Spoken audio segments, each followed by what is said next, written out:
مستمعين راديو دوجما، لقائنا متجدد معاكم مع ألقابها في صيامها، والنهاردة وصلنا لنص الصيام بالظبط. يعني معادنا دلوقتي مع اللقب السابع، وهو الشفيعة المؤتمنة. واحنا في كنيستنا القبطية الأرثوذكسية عندنا شفعاء كتير قوي، من قديسين وشهداء ونساك وبتوليين، كبار وصغيرين، رجالة وستات وكمان شيوخ. بس شفاعة ستنا العذراء بقى مختلفة عن كل الشفاعات. فبيحكي لنا إنجيل معلمنا يوحنا في الإصحاح الثاني عن معجزة هي عيد من أعياد كنيستنا، وهي عرس قانا الجليل.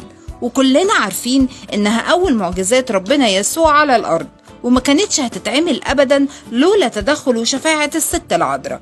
فهي لما لقت إنه الخمر خلص وصحاب العرس شكلهم هيبقى مش حلو قدام معازمهم، اتدخلت بسرعة وطلبت من ابنها بقولها ليس لهم خمر، ولأنها أمه اللي بيحبها مرضيش يكسف طلبها، وبسرعة طلب من الناس إن هم يملوا الأجرام بالمية ويقدموها لرئيس المتكأ. وفعلا ساعتها تحولت المية لخمر، وأهل العرس كلهم فرحوا، واليوم عدى بسلام.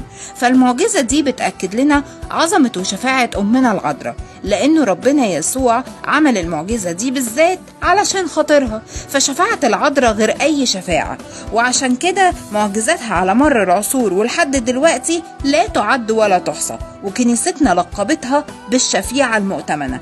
وحتى في صلوات الأجبية كل يوم بنقول لها نسألك اذكرينا أيتها الشفيعة المؤتمنة أمام ربنا يسوع المسيح ليغفر لنا خطايانا.